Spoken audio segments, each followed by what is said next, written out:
Hey everyone, how are you? Ping here. Uh, the West Coast premiere of what was it? Cold Justice update special. I just finished watching it myself. I watched it a couple of times now. I caught the end of the East Coast premiere, and then I rewatched it on the West Coast premiere. It was really good. I don't know why they don't do these more often. Maybe they're waiting to save up actual answers that they can give people, but I really enjoyed it. I thought it was a great way to end season 7 or the finale for season 7. Great way to go out. But maybe my favorite part of the entire thing was the end of it. And I want to show you something if you haven't watched it. I wanted to show you one of my favorite bits of it if it'll come up.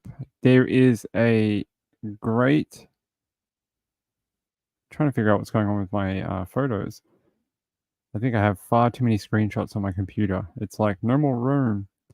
Um, this is Kelly, her husband Sam, and her 2 daughters, and I thought that was, other than the true crime updates for the different cases, and we'll talk about them in a minute. It was really nice to see her with her family, and this particular daughter here on the inside next to Kelly, she is a firecracker. She is so funny, and she likes to pick on her mum. And she was saying she likes to make fun of her mum's Texan accent and picks at her when she hears it on the show. And I thought that was a very cute moment at the end of the special. And it was nice to meet her husband. I've never seen him before, and I've watched, I don't know, every episode of Cold Justice for a decade, and I've never even heard of him before. So I've seen the 2 daughters before from her Twitter, but I've never seen the husband, and he's cool. Apparently, he's a doctor, and he seems like a fun guy. Seems like a guy you could have a beer with. How is everyone? Good to see you all. Hey, let me get set up and then we'll get going. There is a whole bunch of updates that they came through with on this one. Some good, some bad. They did explain a couple of things which I thought was interesting, and I'll go through it. Let me get this on. Hey guys, how are you? Wow, my hair looks terrible today. It's good to see you all. It's good to see you all. Red like wine. I just wanted to say hi to Ping and everyone. I have to get to bed. Hope you all have a great night and wishing all mothers a happy Mother's Day tomorrow. That's right. What a way to end the season for them, especially having her family on. Maybe they planned it like that. Um, yeah, I don't know. Shasta Daisy. Hey, how are you? Marilyn Landis, our young Marilyn Landis is here. Angela says I'm here. It just deleted my post. Okay. I didn't delete anything. Hey, Moonlight View, how are you, my friend? Sean is here. Laura's here. Gambler. Mamma Mia. Laurie's here. Hey, Laurie, how are you, my friend? Yeah, I didn't know either. I mean, I knew about her daughters because she often posts about them on Twitter, but I'd never seen her husband before. What a cool dude. Apparently, they all are lawyers. The 2 daughters are, one works in corporate law, one works for the defense, the DA's office, and her husband is a doctor, but originally trained as a lawyer. Um, Pretty cool. What a very accomplished family. Yeah, hi to everyone in the chat, Diamond Heart. I don't know, it's a really late show tonight. I wasn't actually feeling all that well earlier, and I really did not want to disappoint people by not coming on. Give me 1 second. I just want to fix something. I just want to fix this.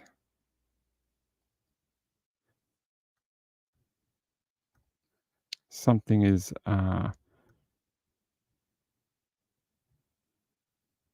not working right. That's okay. I will fix it later. Let me stop this. All right.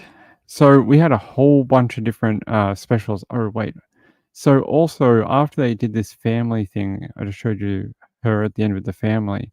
I think we would be remiss if I didn't show you this. Uh, Apparently, one of their executives on the show passed away recently.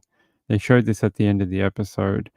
In loving memory of Matthew Hensley, executive in charge, born 1969, and he died recently, 2024. I looked it up and I think it was in March 30. I might be wrong, but I did have a look at it. So apparently one of their executives passed away, unfortunately. That's never a good thing. I think he worked for Magic Elves, and that's what I was looking up a little earlier. So that's not great to hear that. You never want to hear of work people dying. We've had enough of that recently. Let's have a look. Marilyn says, I forgot to watch Cold Justice. That's right. I forget a lot of things as well. So let me run you through a couple of more pertinent updates. They said here, in a Cold Justice update special, tenacious Texas prosecutor Kelly Siegler sat with some of the series' most familiar faces, including homicide investigator Steve Spignola. He's great. I love him. Legal expert Murray Newman. He was on later on the show. And together they looked back at their efforts to crack the coldest unsolved cases across 121 episodes and 28 different states in America. It said efforts have resulted in a impressive 60 arrests and 26 convictions and counting. Now, at the end of the show, they had a sort of question and answers from Facebook.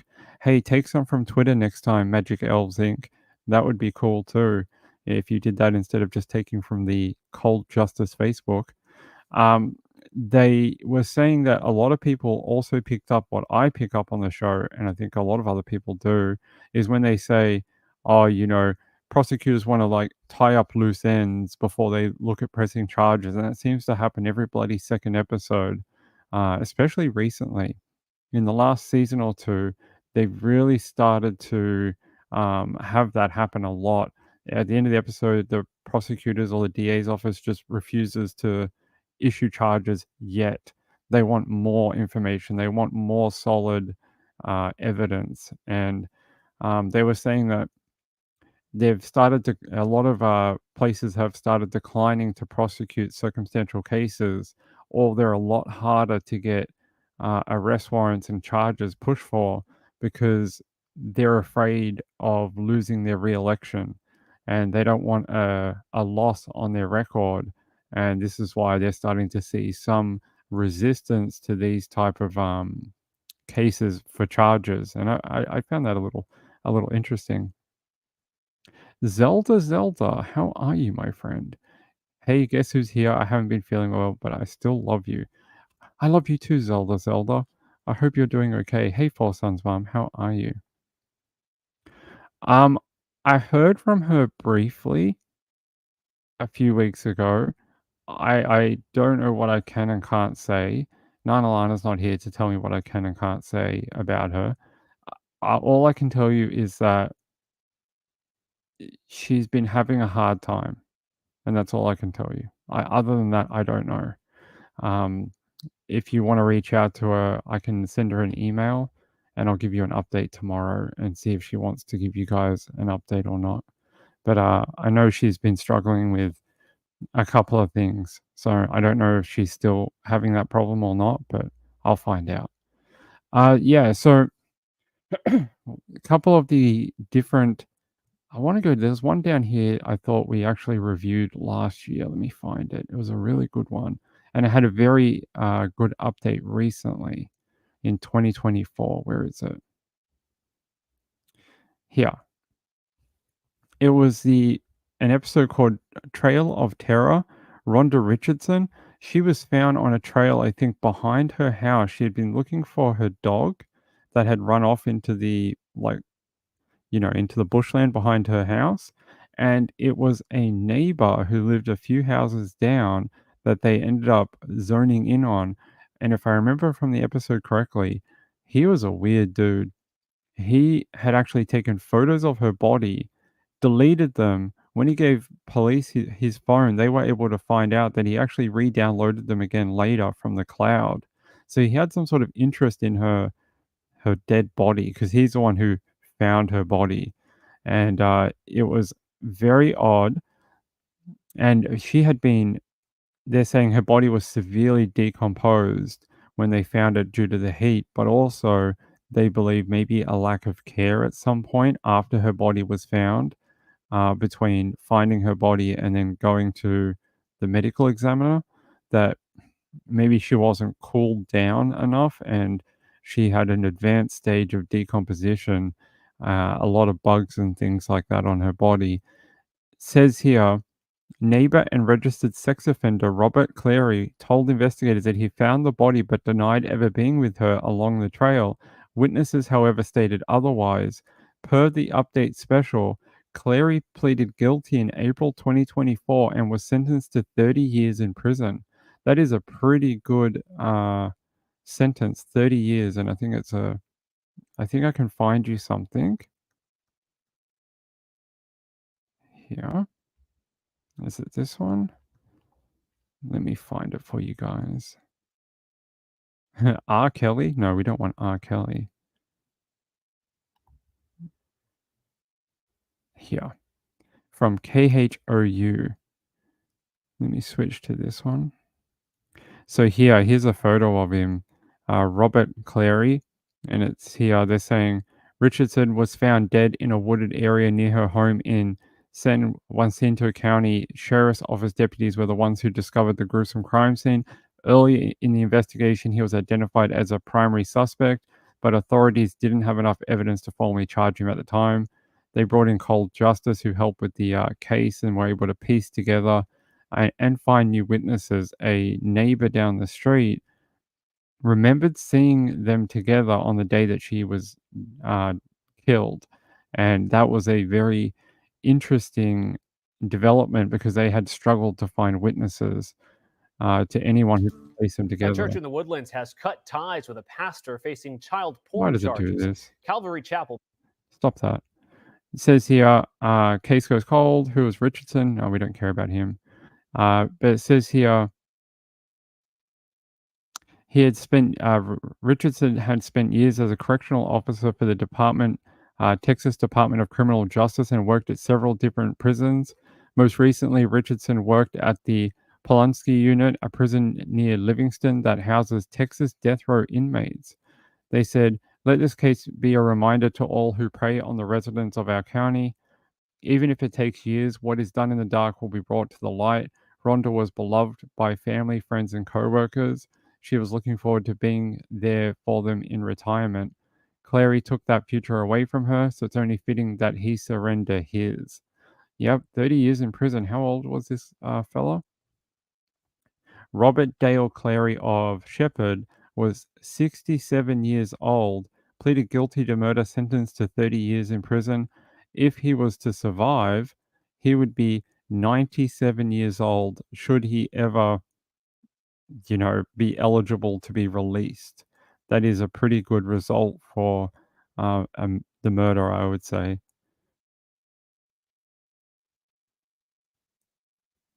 Marylander says, my son-in-law's brother, who had cerebral palsy, suddenly died at age 38. My daughter called me. We'll get to be with my daughter, son-in-law, and grandkids. 3-hour drive to attend funeral. I'm sorry to hear that. We've lost so many people recently. It's been really bad. Yeah, I'm sorry for your loss. It's been a weird week for that. I'm so sorry.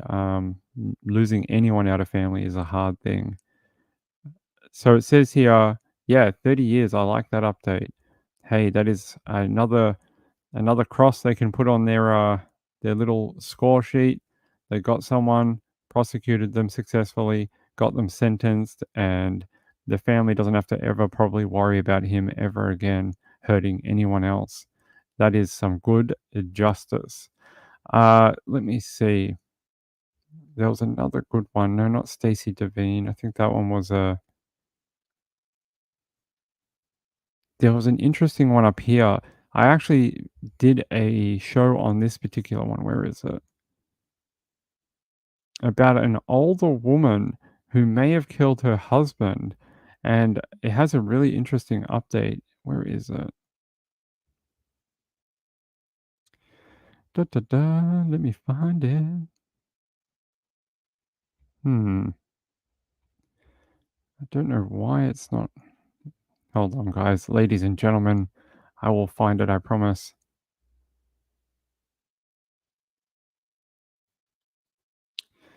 Odd. I know it's on here, and for some reason, Ping can't find it.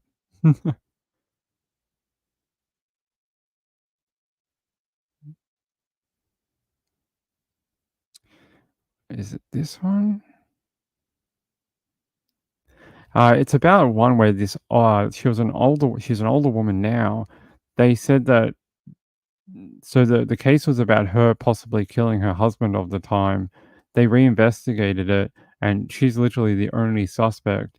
They put forward a case to the DA's office, but it said not long after the episode aired and they had pursued arresting her or at least presenting her with charges, the person who gave her an alibi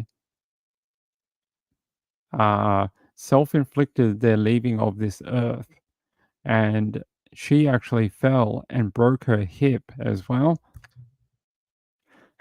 She has been put into a nursing home, and charges are still pending. Oh, it's right here.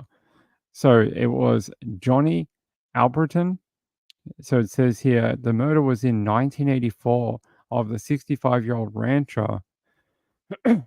He was shot 5 times with his own shotgun. And they said here they investigated his 84-year-old wife, Norma. On camera, she was soon arrested for her husband's murder.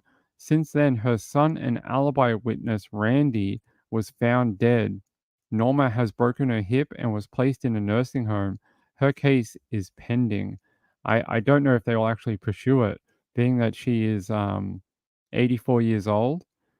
The fact that her alibi is now deceased and she now has a broken hip and is in a almost like a hospice type care. They may just I don't know if they'll actually continue with it or not, but I can look it up for you. Hold on. And Johnny Alberton. This was when was this? Back in 2020. Let me show you from KBTX News. Maybe this will. Well, there is a new twist in a decades-old murder mystery. An 84-year-old woman is accused of murdering her husband, but investigators are now taking a second look at her daughter's death to see if she had anything to do with that. 84-year-old Norma Alberton was arrested July 1st for the 1984 shooting death of her husband inside their Leon County home. She was indicted by a grand jury last month and again arrested on July 1st. Now, 65-year-old Johnny Alberton was shot 5 times inside the couple's home. Investigators say the scene was staged to look like a break-in. Following her arrest, investigators say they are now taking a second look into the suicide of the couple's daughter that happened 3 years prior to the murder in the same house. We talked to Johnny Alberton's daughter today about the arrest of her former stepmother. Well, we've always kind of thought that she was the main suspect. So that part wasn't a shock, but it was an emotional day when she was arrested because I have a younger brother that was raised by her that is my main concern right now. Because I know that he's probably completely heartbroken because he was kind of kept out of a lot of this stuff, that was going on that I knew. Investigators say more arrests are possible. Norma Alberton was arrested in Anderson County, where she now lives. What an interesting update to that as well. They didn't mention that on the show, that they're also going to look into another death in the family, the death of her daughter 3 years before the death of her husband. A lot of death circulating that family. Then her alibi, after she was arrested, self-inflicted his own death, and he's gone from the world too. This family just seems to have, one tragic outcome to another continuing. But she's 84, and I'll be interesting to see if they actually prosecute this like fully and go to trial or not. That was 2020. I can show you the original article actually. It will not let me play the video, but I can show you. So this was the episode discussion back then. They're saying for 35 years, rumors flew about Johnny's wife's possible involvement, but an arrest finally came after Kelly Siegler and Johnny Bonds of Cold Justice on Oxygen teamed up with the county sheriff's investigators to give the case a closer look. It says Norma was Johnny's second wife, and the couple's relationship was rocky, according to friends and family, for 7 years. Norma told Johnny and others that she had cancer. Johnny also suffered under the belief that his family was close to broke, when in fact his store was pulling in decent money. That's right. She was actually obscuring the fact that they weren't poor at all. They had a crapload of money, and the store was actually quite successful. And she was pilfering money from the store, if I remember the episode. It says during the 2019 investigation, Siegler and Bonds, along with the Leon County investigators, learned that not only was Norma likely faking her cancer diagnosis, but she'd also been skimming money from the store. Yeah, she was stealing money from the business. Johnny's murder at the time was presumed to have been an interrupted burglary gone wrong. When the team recreated his death, however, and reviewed the state the Alberton's Buffalo home was found in, it became clear that the scene had likely been staged by someone. Johnny had been shot 5 times, 3 in the back and 2 in the chest with his own shotgun. What a way to go. Dead at the hands of your own firearm. They said it seemed like overkill for a 65-year-old man who was unarmed. So they're saying that it was like aggressive, someone emotional, possibly. Siegler also noted that Johnny's gun collection was partially on the floor but not taken, and the bedroom had been ransacked but nothing stolen. They said if you're going to burglarize, why not take everything you can? They said 2 anonymous tips rolled into the sheriff's office over the years, alleging the murder was the work of a violent local man hired by a friend of Norma's. However, investigators crossed the man off the list as a suspect after speaking with relatives of Johnny and Norma, as well as people who used to be friends with them. And then they eventually got around here. She was arrested at her home in Palestine on July 1st, 2019, according to the local paper. In footage of the arrest captured by Cole Justice, Norma appears taken aback as sheriff's deputies gently take her in. My lord, she says, why are you going to go and do that? Well, that's what happens when you murder people, allegedly.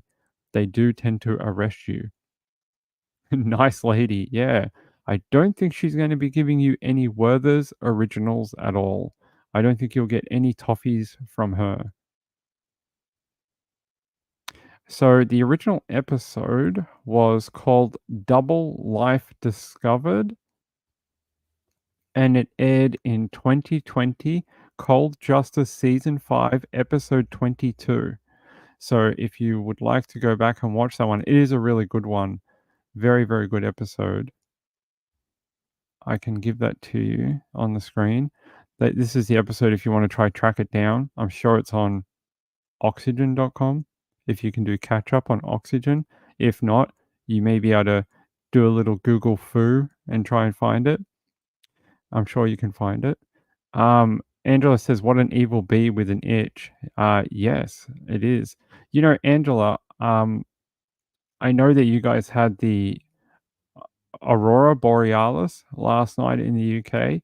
I went outside to see if I could see the southern version of it, and I was out there and it's freezing cold, and poor old Ping is shivering out there because it's winter here right now. And I'm sitting there with my camera going, why is the sky not all purple and green and red? And there was no colors here. I couldn't see anything from where I was at. Yet I was on Twitter looking at these photos, and a dude one suburb over is like, look at my sky. It's all looks like a painting. And I'm like, it looks like nothing here. There's no colors in the sky in my one. So it's a real shame. I would have loved to have seen that, but there was nothing here. Maybe it's too much light pollution where I am. Says here, let's go to a different one. Stephanie Eldridge. Let's have a look.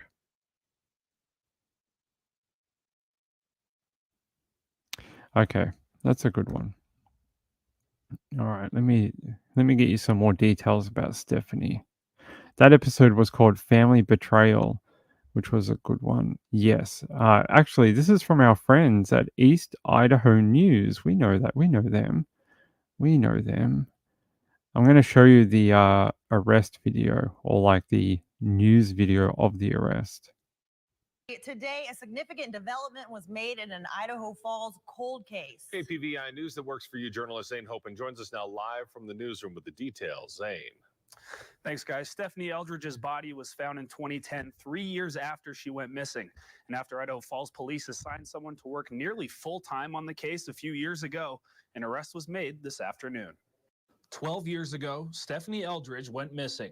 3 years later, her body was found. And today, her family and friends began a path to closure. On behalf of Stephanie's family, we would like to thank the Idaho Falls Police Department, especially Sergeant Marley. We know she and her team have worked very hard on Stephanie's case. 30-year-old Kenneth Ryan Jones was charged today with the second-degree murder of Eldridge. According to the Idaho Falls Police Department, Jones lived in the same house as Eldridge and was employed at the time of the crime. He's currently in the Idaho State Correctional Institution in Kuna for a 2011 third-degree arson offense. 2007 was a long time ago, and for their patients, I have a hard time saying I have empathy because I just can't understand what it would be like to have a family member that you love to have this happen to them. Bonneville County Prosecuting Attorney Daniel Clark says this is the beginning of a new phase of the investigation, but it's the old evidence that helped to turn this new page. IFPD Sergeant Jessica Marley was assigned the case after joining the Investigations Bureau a few years ago and expressed confidence early on that this case was solvable. And after more than 2 years of almost exclusively working on the case, Marley reviewed every piece of evidence, every interview, and got help from the case's original investigators, as well as reality crime TV show Cold Justice, in an effort to piece this together. They cataloged every piece of evidence that we ever had. They looked at what had been tested, what hadn't been tested, what was tested with 2007 technology, what could be retested with current technology. There will be things that will come up over the course of time, and I have no doubt that the police department will act as professionally and dedicatedly as they have been thus far with any of those things that do come up over time. Now, as for the specifics of the case, neither IFPD nor Bonneville County can talk about any evidence or facts, as it is now a pending criminal case in court. Well, I can tell you because he has been sentenced now, so I can tell you. Let me see here. So it says, Kenneth Jones, the brother, confessed to killing Eldridge following an argument in which he allegedly told a cellmate that he suffocated Eldridge, placed her in the trunk of a car, and disposed of her body in the Ammon foothills. Siegler said in an update that Jones pleaded guilty to voluntary manslaughter and concealment of a body and was sentenced to 10 to 21 years in prison. So there's your update for that one. I think that's very interesting. It says here, in 2019, Siegler set forth to solve the murder of mother of three, Stephanie Eldridge. Eldridge vanished from her Idaho Falls home in Idaho, which she shared with her boyfriend and his half-brother. So the brother ended up killing her. In 2007, the woman's body was found wrapped in electrical tape and buried in a shallow grave 3 years later. They're saying that the brother, Kenneth, confessed to killing her following an argument. Yeah, there's a very good interview with police. I don't know if I can find it. Let's have a look. There's a really interesting one where he breaks down in the interview. I don't know if I can find it.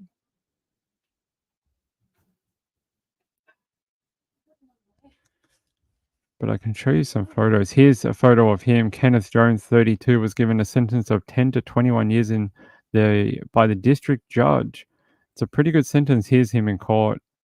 So that's another good update from Cold Justice. You can see the work they do. A lot of people think it's just a TV show, but at least they're bringing answers to some families who maybe have lost hope. And look, these are results, right? Along with the police and the detectives who never give up, they get answers like this. That's why I love the show. It actually makes a difference for these people and their families, and they don't have to sit there and wonder anymore. Does it work every time? No. They've had some really big what's the word you would use? Just ones they weren't able to figure out. And that's just, part of life. You can't do everything. All you can do is try. And they said here he was behind bars on an unrelated crime and is said to have confessed to a cellmate. I find that very interesting. So he basically gave himself away to a cellmate. Very clever. You know what we say on this channel? You don't have to be clever to be a criminal. You don't have to be smart. Diamond Heart says about 12 miles to the old Daybell house. That Daybell house may end up being like a pilgrimage location for people on Halloween and stuff, unfortunately. I think, are they going to knock it down and put a memorial there or something? That would be a good idea. This story never lost coverage. That's good. And it's from where you live? That is a good thing. Marylander says, interesting stories, all of them. That is, yeah, I like this one. I can't remember watching this episode. But I've seen every episode. Maybe I just forgot. But it is a good outcome. Let me see if we can find another one for you.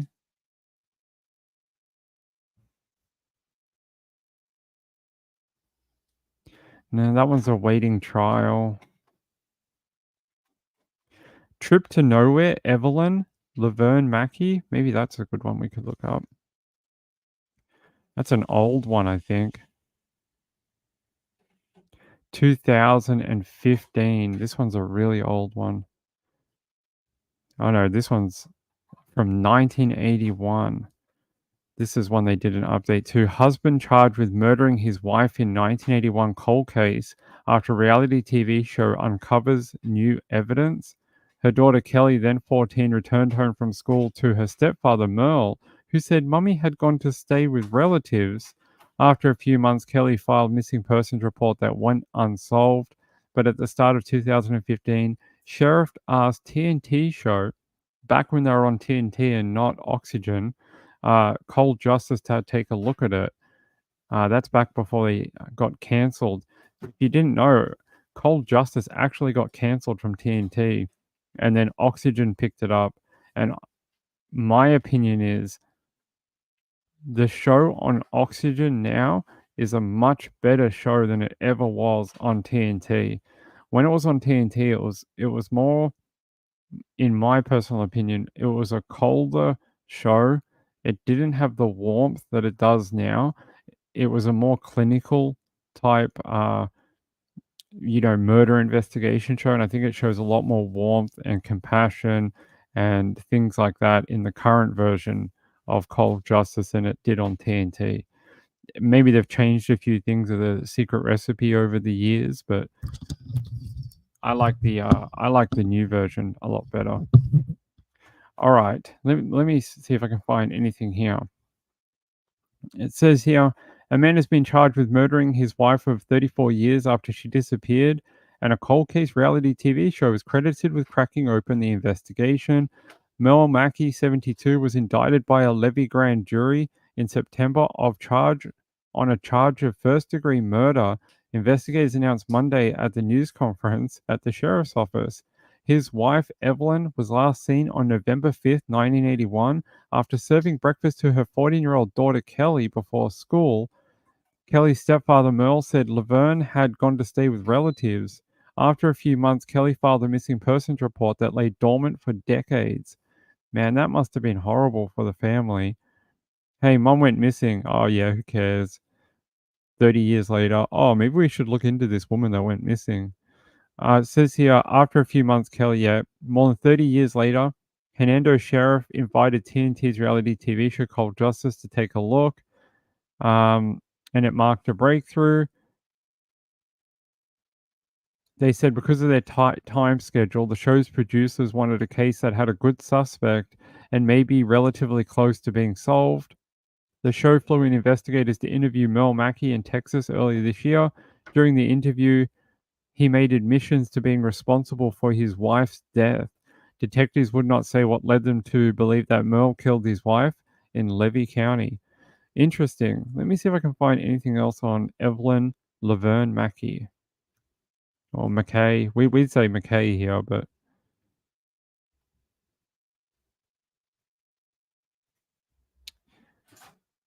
Here's the where he confesses. Her head was bleeding pretty bad. She was not breathing. The body in the water, especially that one, it doesn't go away. That puts some weight on her to take her body down. When I roped that rope around that woman and watched her sink, it's never gone away. It was an accident. You telling me the truth right now? I'm telling you the straight business. Maryland, you're picking her up. I just took her clothes. You're pulling out, you're taking her out of water. Did you lift her back up on to the dock? No, because blood was just spurting out. Just spurting. The exact moment Merle told about blood spurting, the detectives knew that the culprit was sitting right in front of them. Later, Merle remarked, And I turned her loose and shoved her underneath the dock. That's the way we can find her so we can give her body back to the kid. Culprit knows her head was bleeding pretty bad. She was not breathing. The body in the water, especially that one, it doesn't go away. That puts some weight on her to take her body down. When I roped that rope around that woman and watched her sink, it's never gone away. Said it to the detectives like it happened yesterday. I tied a rope and weight around that woman and I watched her sink. And then he was saying how he knew that she was dead, she was not breathing, and she was bleeding from the head.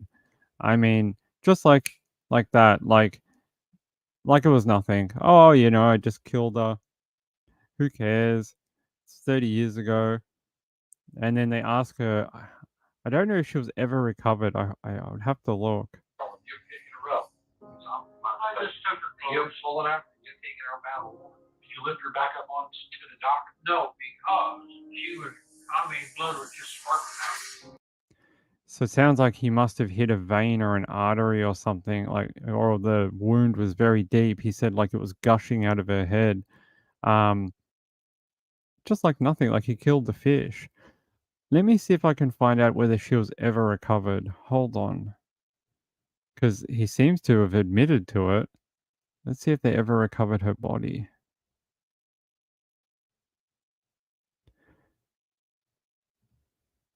Let's check Namus. Oh, really? So Namus still has her up here. They're still... Well, he never gave up the location, maybe? Yeah, she's still on the database up here. On the Namus website. Let me just double check.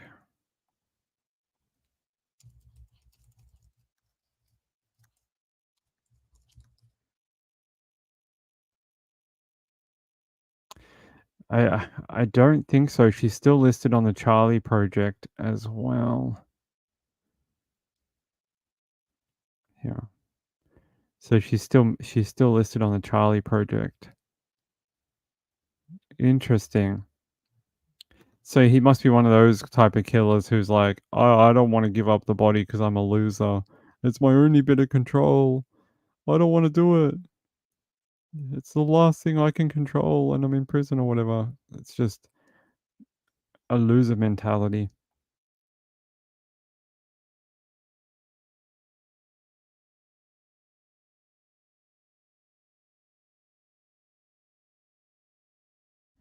Sorry about that. Someone was doing something in the background. Jenny Allison said they haven't found her yet. I wonder what type of shape her body is in after being in the water for 34 years. Sounds like the cop said she'd still be there after all this time. I think the reason he said that is the body of water they believe she might be in is a not running body of water. It's like a pond or a lake. Normally, if you can get in that type of water where it's not running, I think the chance of it being disturbed or spread out or lost to a river system or a water that actually runs is a lot less than if you had a water that didn't have tides or a stream, that type of thing, because you're not going to lose pieces of it over time. So maybe they mean it's like a still body of water, which would give them a higher rate of recovery. But I don't see anything here whether they ever tried to find her.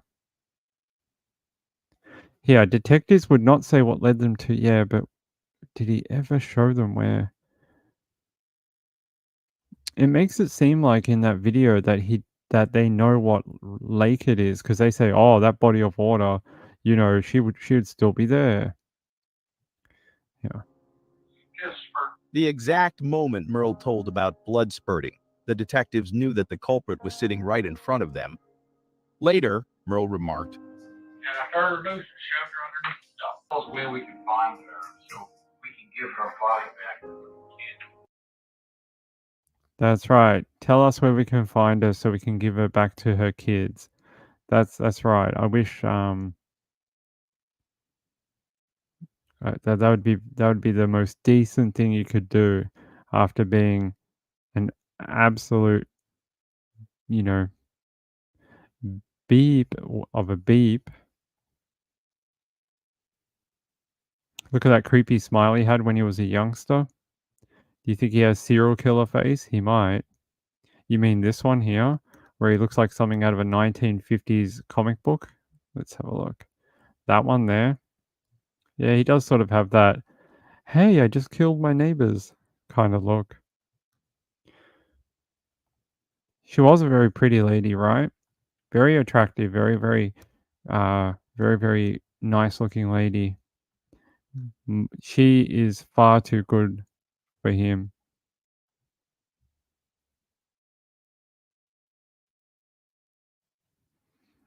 Hey, Laurie. Laurie, if you didn't see last night's show, Kresha was in here.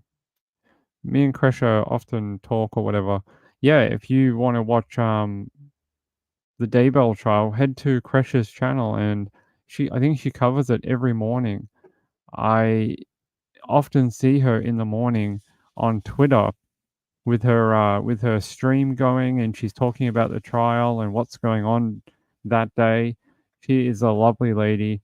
She deserves all and everyone's support. I would do anything for Kresha. She is a lovely, lovely person. Jenny Allison said, "Yeah, the 1951. He looks creepy, fake happy. Yeah,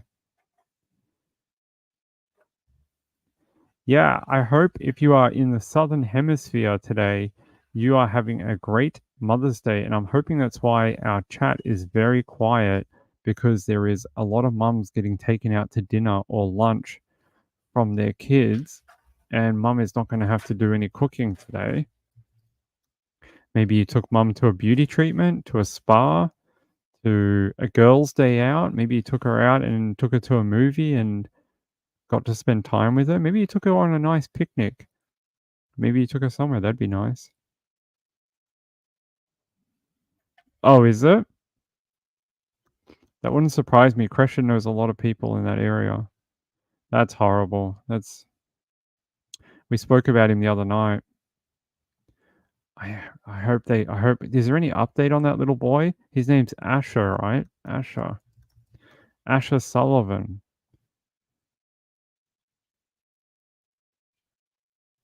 Oh no. Oh, that's a horrible update.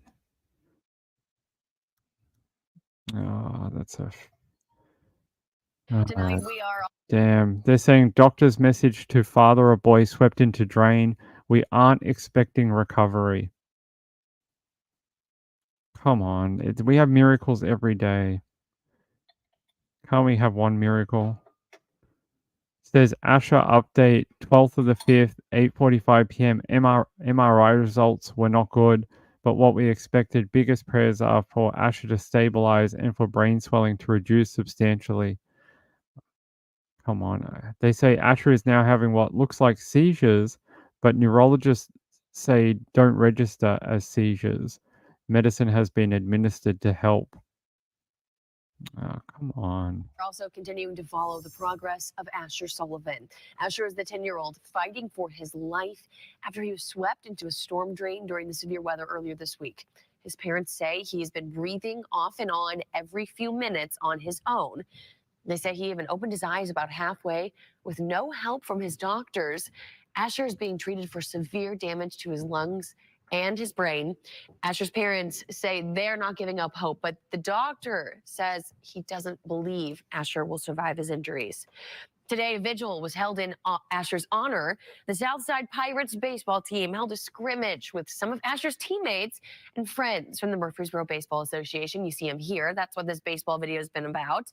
Today, the kids played for Asher and even signed a ball they hope to give to his family. So our kids go to school with Asher, a good portion of them, and so they all wanted to do something together collectively to try to help the cause. And we thought, what better way than a baseball scrimmage? Yeah, so people who went to that game and vigil, you see there, also donated money to Asher's GoFundMe account, and they're in person. They say they hope to help the family with medical bills. Again, we have a link to that on our website, WSMV4.com, and on our app.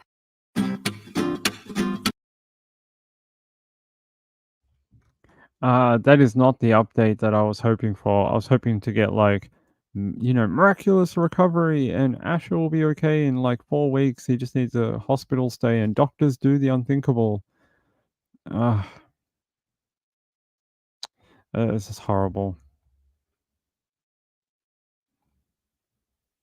Sean says you really need to show a slow shutter speed to see the lights on film.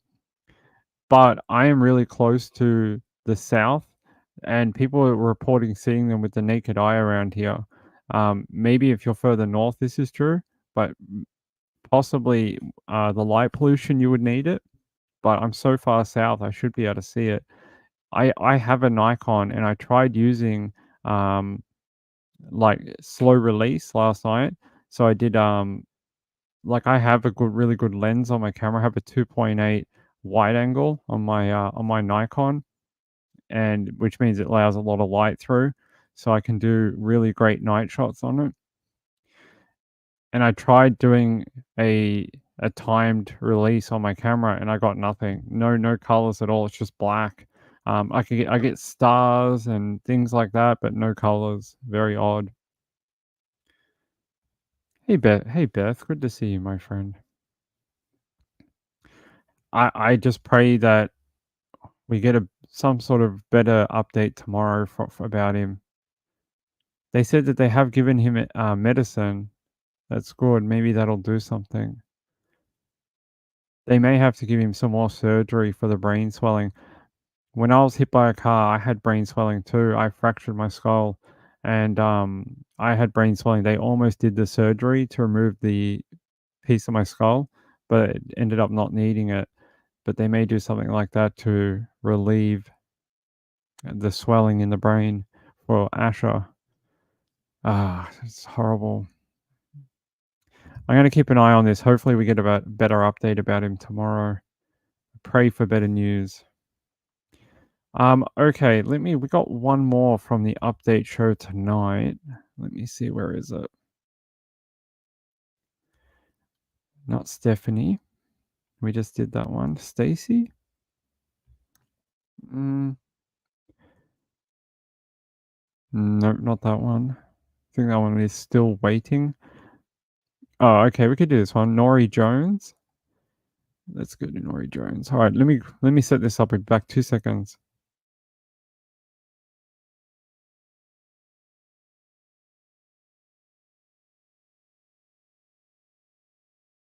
All right, we're back. Yeah, my Nikon is a full manual camera. It's the lens on it's worth like $2,000 on its own. It should be able to pick it up if it's there. So it's a wide angle, can go like, can't remember off the top of my head, but it's like a 1 point something. It can go really wide and it can go really small.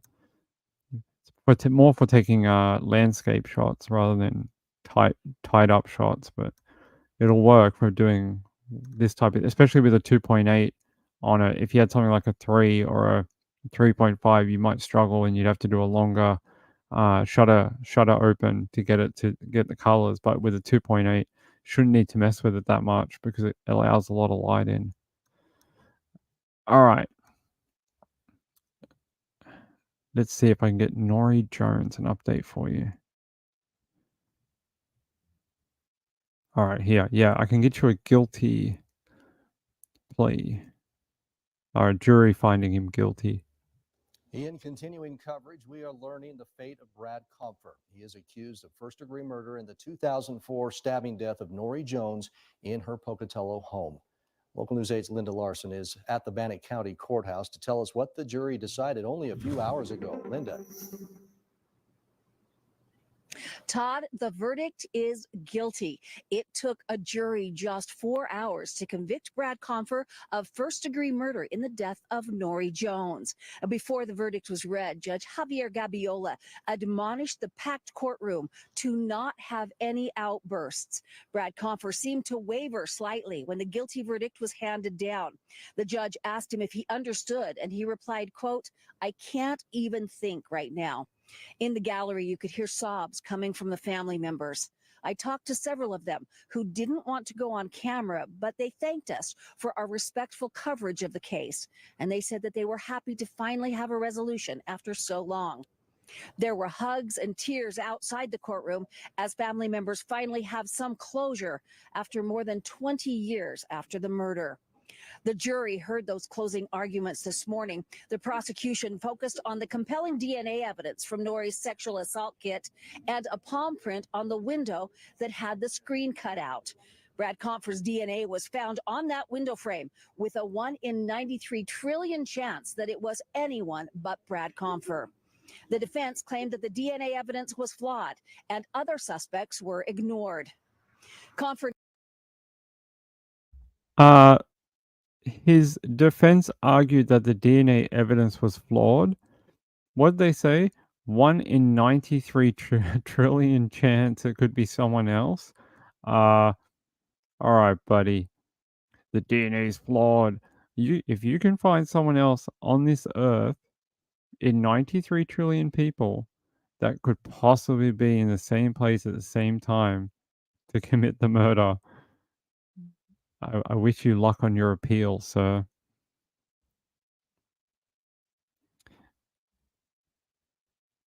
Yeah, nice try. Nice try, buddy. Yeah, so here it says in the update, it was called Still of the Night, and it was back in season 3. That's very, very old.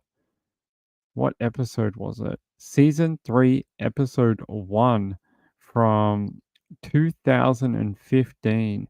That is quite an old episode of. This must be from TNT as well. I think they had season 1, 2, and 3 was on TNT, and then everything from season 4 onwards was Oxygen. All right, it says here, season 3 featured Siegler in Pocatello, Idaho, to cover the 2004 case of Nori Jones, who was stabbed to death in what appeared to be a home invasion. DNA later connected the crime to Brad Comfort. In March 2024, a jury found him guilty of murder. What a great result. That was only, a month ago? 2 months ago? The Bannock County Prosecuting Office named Cold Justice for helping them charge him. The justice for Nori Jones and the family was a long time coming, Siegler told Oxygen.com. The county prosecutors and the PD never gave up, fighting through the many legal procedural issues they dealt with for so many years. We thank them, and we all mourn the world losing Nori too soon and so tragically. According to Siegler in the Cold Justice special, he is currently awaiting sentencing. Let's see if we got an update. When is his sentencing?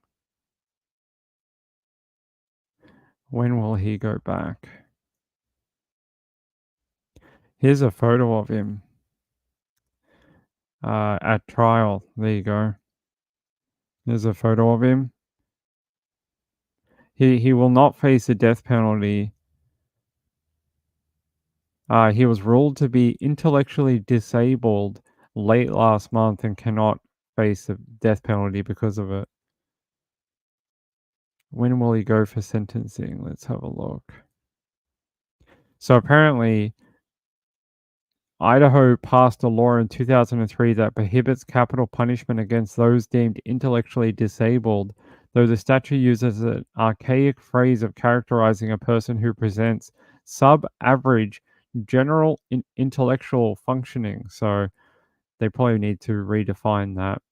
They said the statute defines sub-average general intellectual functioning as a person with an IQ of 70 or below. In addition to the IQ requirement, the statute states a person is intellectually disabled when accompanied by significant limitations in adaptive functioning in at least 2 of the following skill areas: communication, self-care, home living, social or interpersonal skills, and use of community resources, self-direction, functioning academic skills, work, leisure, health, and safety. Okay, that's a lot of different categories that you just need to get 2 of those and have an IQ less than 70, and you don't have to face the death penalty. Let me find out when he's supposed to go back.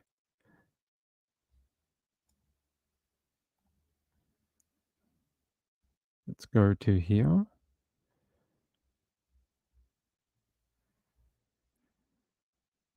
There's another photo of him. No longer has the long hair. No update on when he's supposed to go back.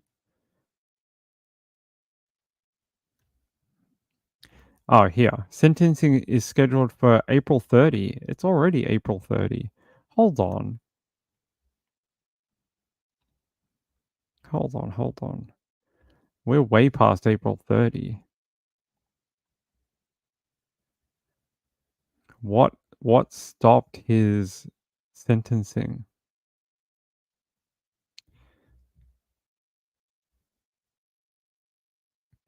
I can't find what stopped his actual...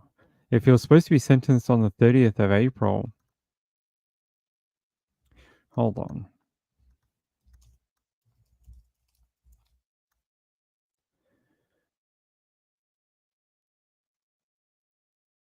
Nope. I don't know.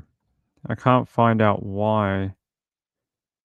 It says he was scheduled for April 30, 2024. He faces life in prison. That's all I can tell you. Yeah, apparently they did. Motion filed requesting new trial for man convicted of...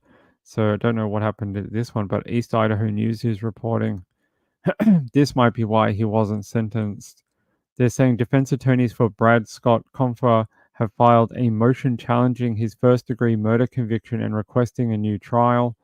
They said he was found guilty of stabbing Nori Jones to death in 2004 following a jury trial that began on February 21st.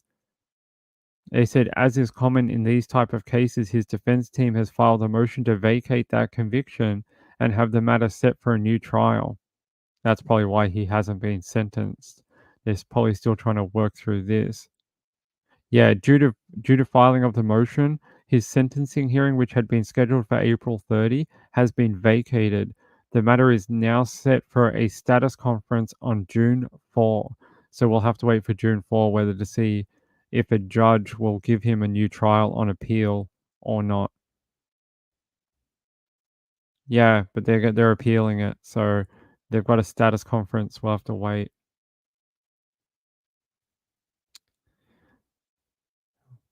Yeah, I'm still on. I've been on for hours. We've been here for 4 hours. No, we've only been on for like an hour. Yeah, we went on late tonight. Nate is awesome. Yes, he is. I like him. He's a great guy. There's a few people who've been working on the Valo case that are awesome. Justin as well is a good guy. Justin from Arizona. He's from Fox 10, right? Justin. Is it Fox 10? Okay. Or is his name Justin Fox? I can't remember. I know he works for a media in Arizona. I just can't remember which one. No, he works for Fox 10 Phoenix. There we go. That's the one he works for. Yeah, he's also a good dude. There's been a few people who are working on this particular, the Daybell trial, that deserve a lot of credit for producing great work. Fox 10, yeah. No work today? It's party time. Hey, where are your kids? Do you have kids? Tell them to take you out. It's Mother's Day. Tell them to take you to your favorite restaurant. Even if they're 5, that's fine. They can pay. They're 5 years old. You tell them, take mum out, get mum some dinner, tell them they can do the dishes and the laundry, and say that Mother's Day is not only one day a year, it's every day, and they can help you out every day. Do more chores, get stuff for mum. That's what it should be. All right, I think we're almost done. I think we're just about done with good updates. Let me just check. Oh, actually, this is an interesting one. Ricky Lobert, shot in the dark. This was a really interesting episode. They played this a lot in Australia on Foxtel, actually. Let me see if that was from episode. It's from 2022, Cold Justice, Shot in the Dark, episode. I don't know. It's not telling me, but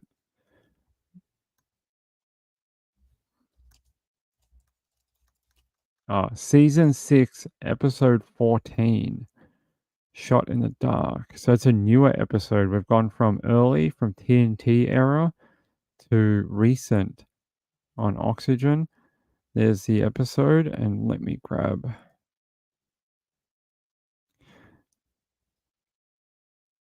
No, we don't want that. We don't want the actual episode. We can't play that.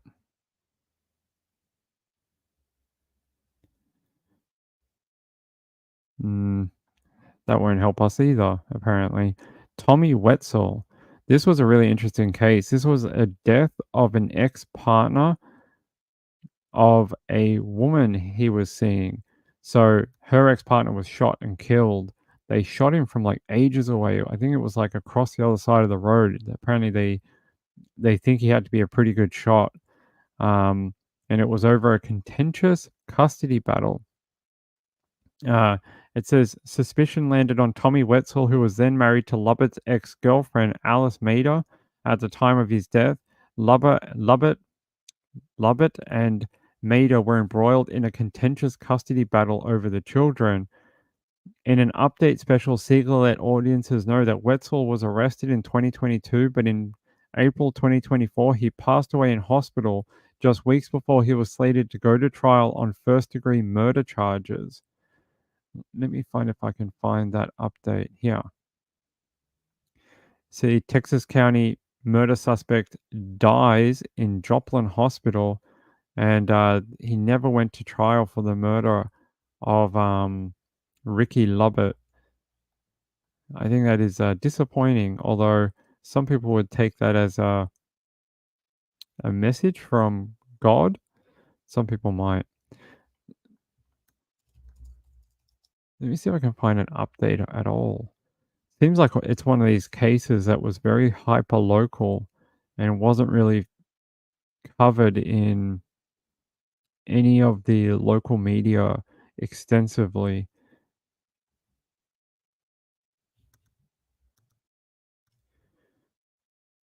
So they're saying here, one count dismissed but Texas County man charged in 2007 homicide featured on Cold Justice.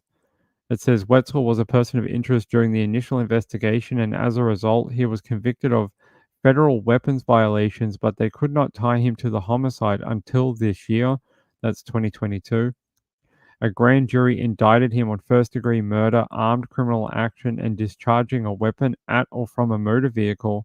Wetzel was arrested in June at his home in Barton County and was initially held without bond in the Texas County Jail. However, earlier this month, the armed criminal action charge was dismissed after a judge determined it was charged outside of the statute of limitations in Missouri. It has to be charged within 3 years of the crime, apparently. But he ended up dying before they could actually get him to go to trial for Ricky Lobert's murder. I wish I could show you the briefing of the shooting, but I can't. If you want to watch it, it is on the screen. Season 6, episode 14. Really good episode. The way he took the life of Ricky was brutal. Hid on the other side of where Ricky lived and fired a shot from, I think they said it was like 300 feet.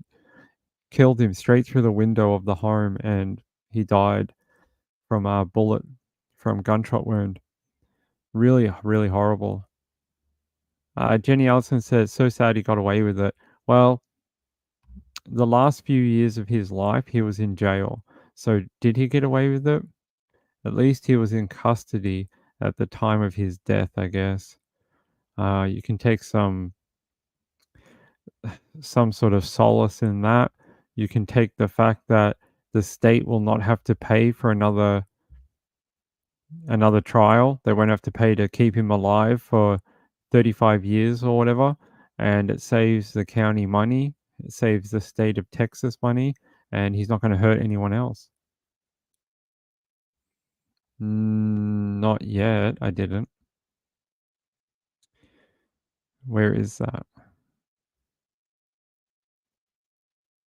Hold on. Oh, I see. There's a new... Okay. Let me see what this is.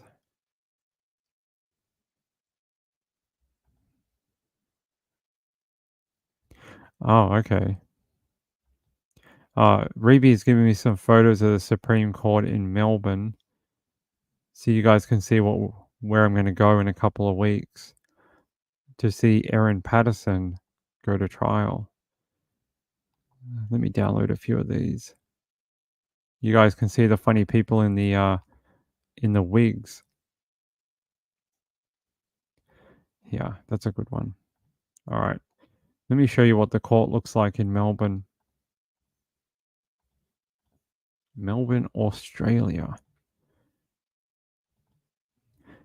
So we're going to head there. As soon as she goes to trial, I won't know until the 23rd about when they're going to go, but I expect it to be quick. Here's sort of what it looks like. You can see all the judge there, the prosecution, court reporter, the cool wigs and things like that. They do it very differently down here. Let me see if I can. This is what one of the courtrooms looks like. Not that dissimilar to the USA, just kind of set out very differently. So you can see, I think the jury sits on one of these sides. I have no idea which one. I would have thought they would be up here, raised up, but this might be people that can sit and watch here and up the back here. Pretty cool, very old building. You can tell by the architecture. It's this is what our old buildings in Australia sort of look like. They have this same sort of type of molding and stuff like that. Reeby says the building is beautiful. Yeah, it does look nice. Small world. Ah, you live in Cardiff.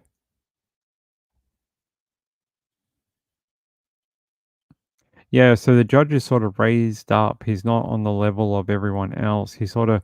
That's why they use the word preside over, because they're presiding over everyone. A lot of wood, yeah, not much metal. No metal. By the Red Dragon Center, that sounds cool. Yeah, very similar. Our courts come from the UK system.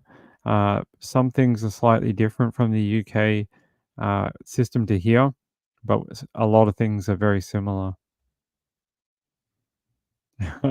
Jenny says, I wish John Pryor would wear a wig. He needs one, right? Or a toupee. Yeah, they're only up on like a little pedestal in America, right? Just one level, like it's just one step. These are sort of really high up. But this is probably because it is a Supreme Court. It's not a local court. I think local court, they're just on the same level. It's probably because this is the highest court in Australia. Hey, Kathy Lynch, how are you? So yeah, we will be going to this in about a month or so, I will find out. No, in about 10 days, we'll find out when we're going. But because they're trying to fast track the court case, I expect it to be fairly soon, within a month or two. Can't jump on our judges, no. There's a side view as well. Let me see.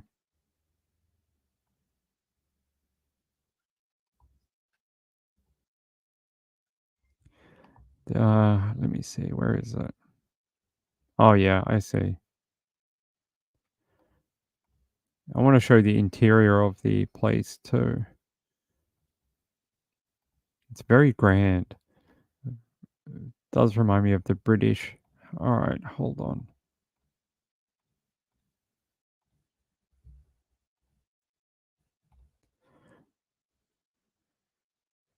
Come on, download a thing. Here we go. So there's the part of the one of the rooms there. I don't know which one that is. Great information ping. It's just I like the stained glass and the chandeliers, and there's a side view of one of them. I'm not sure which court this is, but there's I think there's a couple in the building. But yeah, looks like this would have taken a lot of work, like a craftsman, to build all this. It would have taken hours and hours and hours. So it's probably been there for, I don't know, 80 years. Who knows? It's probably, I'm sure they've repaired stuff and changed things over time, but it is a lot of wood.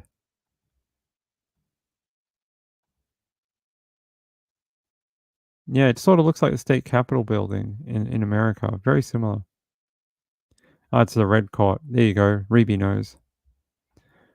I think I'll find out a lot when we go there.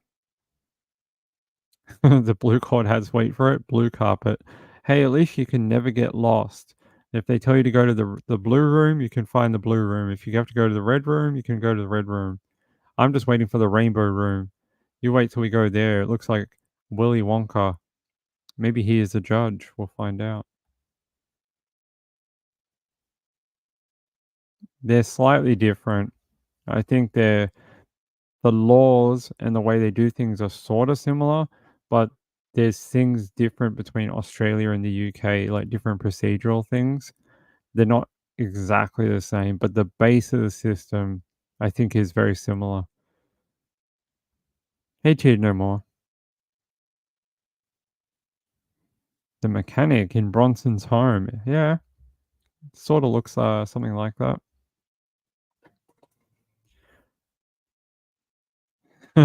A cup of tea.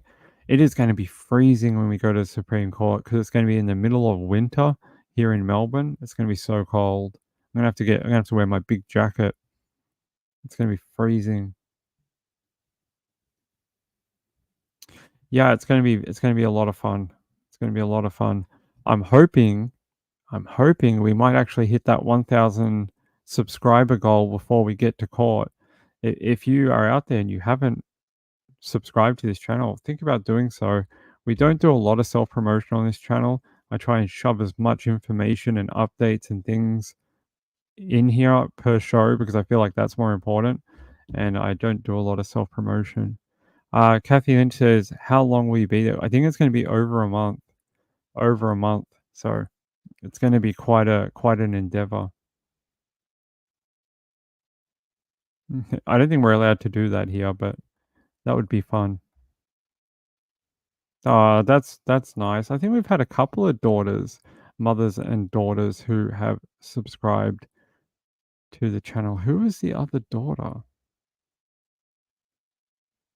I'm trying to think who it was. I'm just having a look through the list of people. There was another lady who came here and her daughter was in the chat. It's great. I love if mums and daughters want to share a common interest. All right, if you want to come down, we can hang out. Should do. Hope so. Hope it will. What else was I going to say? There's something else about the court thing.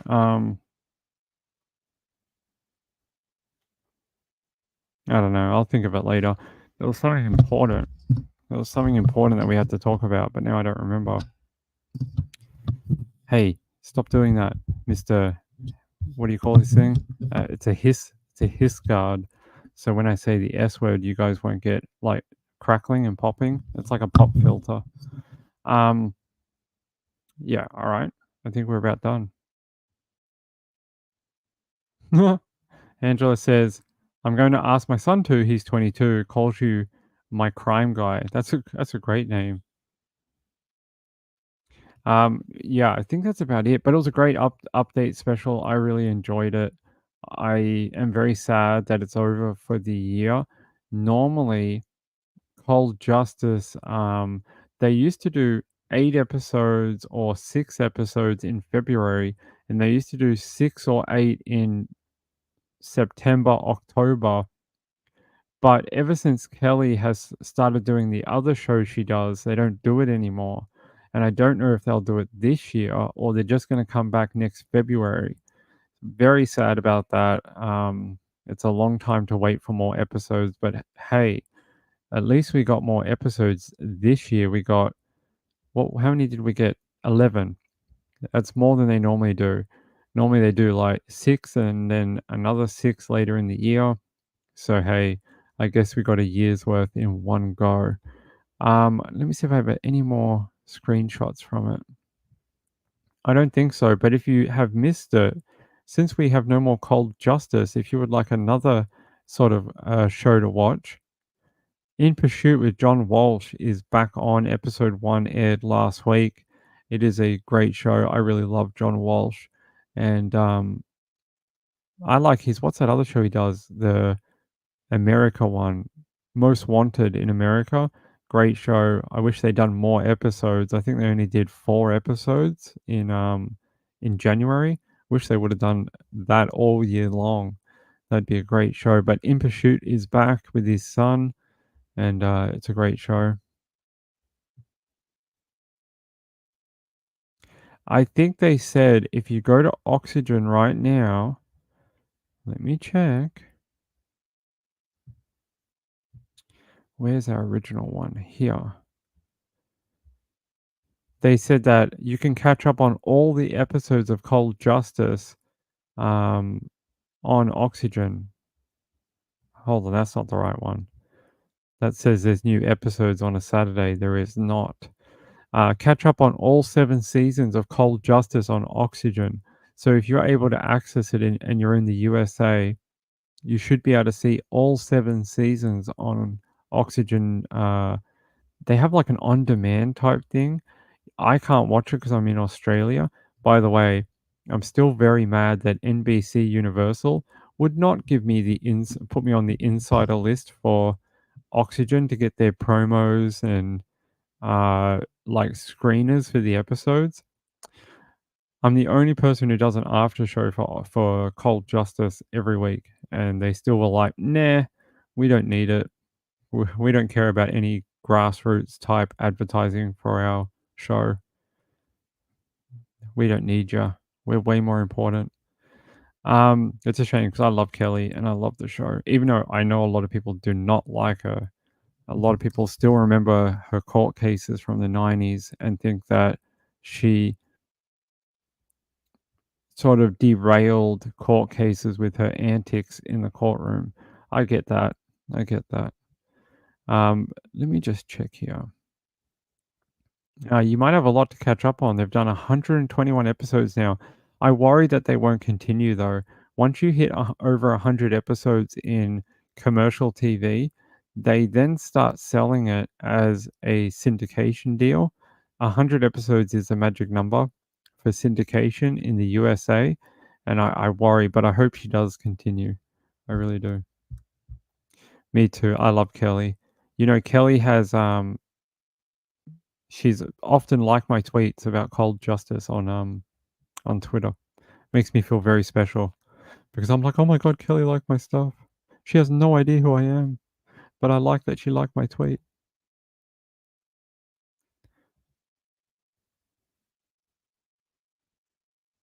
Yeah, you need like a respite carer, right? Cheated no more. You need a bit of a respite carer to come and help you. I think that would be good for you. I think that's it. I think we're done for the night. Hey, I love you all so much. You are the best audience I can ever ask for. I come on every day. I do a show 7 days a week, and sometimes we do 2 shows a day. I don't ask for much from my audience, but what I could ask is that if you haven't subscribed to this channel, we are desperately trying to get to that 1,000 mark because I basically fund this on my own for the most part because we can't accept any super chats. We can't accept any like things in the chat or whatever because we're not past that 1,000 mark. So a lot of it comes out of my own pocket, which is great. I mean, I don't mind doing it, but it would be nice to get past there to give people some options and things like that. So if you haven't, I would appreciate it. And I'm going to keep getting ready to go to court. This will be an interesting thing to go to court in Melbourne for over a month. I have no idea what that means or what we're going to run into or anything like that, but I think it's going to be a lot of fun. I appreciate it. I've been testing the new camera out for going there because we're going to have a camera on a Steadicam, and then I'm going to have a mic because otherwise you guys won't be able to hear me and you'll just be able to see what I'm showing you. So we've been testing out a couple of microphones and a Steadicam because I'm going to be on foot. I won't be at a computer. We'll have to stream over my mobile connection. It'll be very interesting.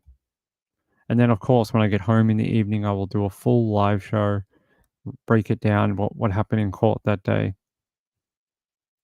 Yeah, have a great Mother's Day. If it's Mother's Day for you in your country tomorrow, have a great Mother's Day. Make sure you have the day off. Do something you want to do. Don't let your family push you into doing something they want to do.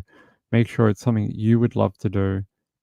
And make sure they do a little bit more every day to show you that you're really worth it.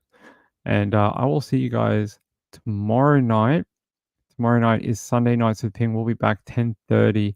Again, I will be back at that time until Monday. Trish is apparently back on Monday. I don't know for sure. She is still struggling with the loss of her friend. And I don't know for certain that she'll be back on Monday. That's what I've been told. I hope she is, and I hope she's feeling better. Remember to keep all your friends in your thoughts and the people that miss heels in the air. I hope they are doing okay out there. It's a rough thing to lose a friend unexpectedly. We lost Vox last year. Just all of a sudden, like that, gone. Speaking to him one day, next day he was gone. We just didn't know what was going on. And we found out he passed away randomly, and he was a huge part of our team. He's been gone 12 months now, and still feels like only yesterday that we were all hanging out doing work on the YouTube channel. So I get it. I get it. Yeah, we'll get there. We'll get there. That's what I say every time. Anyway, I love you all. Have a great night. I know it's late. We'll see you tomorrow night. Tomorrow night, Sunday Nights with Ping, we'll have way more true crime. There are a million updates we have to go through. If you haven't watched Cold Justice, go and watch it now after I just gave you all the updates, but go hear it from Kelly's mouth. I think she'll say it better than I can. Yeah, Vox from Web Sleuths passed away last year. All right. Hey, I love you all. And thank you to the people in this following video. They're the people who help support this channel. They are the best people. I love them so much, and I wish I could do more for them. They are the people who keep this place going. So peace out, everyone. See you later. Have a great Sunday.